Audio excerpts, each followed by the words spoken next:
Hey, what's up guys? Welcome back to my channel.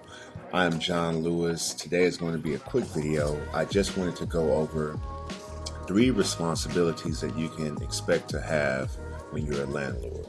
So we'll hop right into it. The first one is going to be taxes. You're going to always be responsible for paying your property taxes. You have really 2 main ways that I can think of that your property taxes will be handled. The first one is if you own the property outright, or maybe you bought the property cash. Then you're going to receive a tax bill at the end of every year, and it will be your responsibility to make those tax payments. Most counties you can make them online, but of course you can always go downtown and pay your taxes in person as well, or else mail a check or a money order.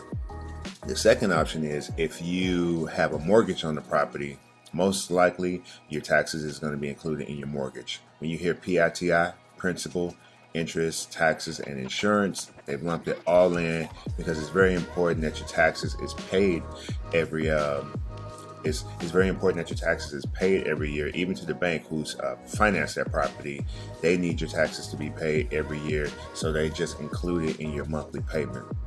So those are the 2 main ways that I can think of that your taxes will be handled. If you own the property outright or you bought it cash, it's your responsibility. It's your responsibility to make sure that they're paid in general. But every year you'll have that you'll have that chore of going to manually pay the taxes. Or else if you have a mortgage, it will be included in your PITI. The next responsibility that you will have as a landlord is to provide safe and livable housing. Keep your houses up. Make sure that you're buying right so that you can take money that's paid to you from your rent and you can set a portion aside for deferred maintenance and CapEx. So when the water heater goes out, you can get right on it. When the tenant calls you with some deferred maintenance items, the gutters are falling down, the gutters are filling up with water, you can get right on it. It's very easy to let the gutter stay filled with water because it's almost out of sight, out of mind. But as the water begins to back up and now impact your roof, it can just grow into a bigger and bigger problem. So you want to have the resources, you want to have the contacts, you want to have the manpower in order to hop on deferred maintenance as soon as possible, because it's very easy to skip out on the deferred maintenance, but it's not going to go away. It's always going to come back around in the long run. So make sure that you were providing safe and livable conditions. You're going to have some you'll have some county and city compliance measures there to make sure that you do. So whenever you're doing work in your house, any major work, they want you to pull a permit. Also, before anyone can occupy the home, at least here in St. Louis, here in Missouri, we'll have to get what's called an occupancy inspection. So that's where the county or else the city, they'll come out and inspect the property from top to bottom. And what they're checking for is safety and code compliance. So making sure that everything is up to code. If you had a water heater installed, it was up to code, it was permitted, and it was inspected by the county or city officials. And then the overall occupancy inspection, just making sure that the home is safe for someone to occupy. So keep your property safe and livable. Last is going to be your last responsibility as a landlord is that you can't discriminate. You have to abide by fair housing laws. And I jotted down all of the protected classes that you want to make sure that you are not discriminating against, because you don't want to find yourself caught up in some type of lawsuit. If the person isn't qualified or rubbing you the wrong way, just make sure that you do not disqualify them based on this list that I'm about to share with you right now. One is race. You can't say that somebody can't, not anymore, right? You can't say that somebody can't live in your property because of their race. Next is going to be their color. So scratch that one off your list as well. You can't say that someone cannot live in your home based on their color. Next is going to be religion. You may come from a Christian background and you may have someone who's Muslim who wants to apply to live in your home. You can't just say that your property is only for Christians. Vice versa. You may be Muslim. You can't say that it's only for Muslims. You cannot discriminate based on religion. Next is going to be national origin. So it can't just be for people born here in America. No matter how patriotic you are, Your property for rent has to be available for anyone, no matter where they were born. Next is going to be our ancestry. You cannot discriminate. You cannot discriminate against someone based on their ancestry. Next up is sex. 2023. This is still on the list. You cannot discriminate against someone based on their sex. So if you want to disqualify somebody based on sex, you better wipe that out.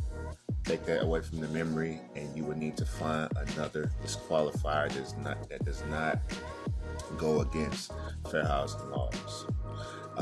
Disability will be another one. I know it may be convenient not to have to put in a ramp or make your home to where it's accessible for people with disabilities.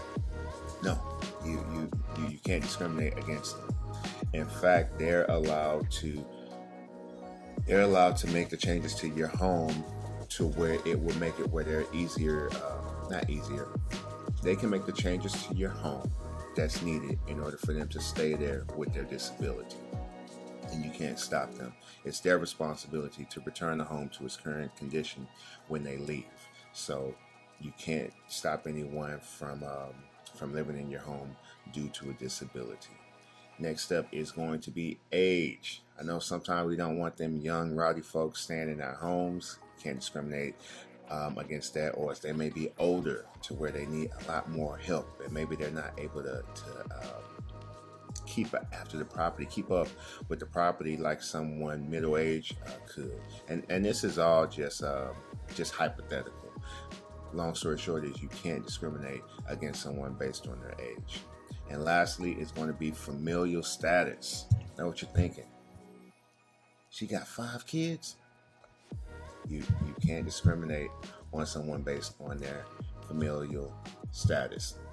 Now, what you can do is make sure that you're staying compliant with how many people can occupy the home. So when you have an occupancy inspection, so here in St. Louis, if we have a 2-bedroom property, they're going to say that this property is zoned to where 4 people can stay in this home, 2 people per room. Now, that's a discussion. With the family size of 8 coming to apply for a home to where it's only zoned for 4, I'm sorry, I've done everything I can do, but we can't house a family this size here. It's not safe.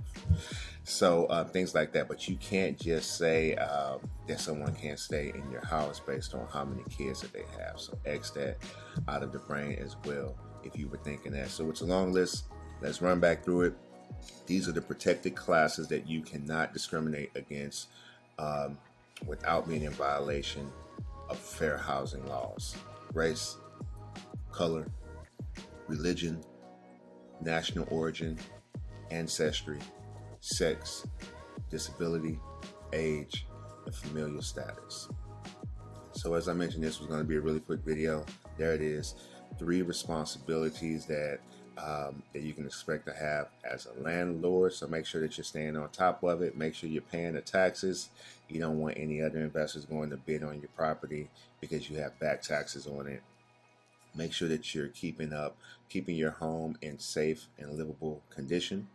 Once the tenant moves in, a lot of that should be on the tenant as well. So they're not off the hook. They should be maintaining the property also. It's a joint effort. If you be careful not to get a tenant in there who thinks that it's all just on you. A big part actually is going to be on the tenant, but it's still on you as the owner as well. And lastly, is going to be to make sure that you are abiding by fair housing laws. So if you enjoy videos like this, please subscribe. I'm trying to reach 500 subscribers. My goal is 1 video every week, so I need you all to hold me to it. So again, I'm John Lewis, and I'll see you guys next week on next week's video.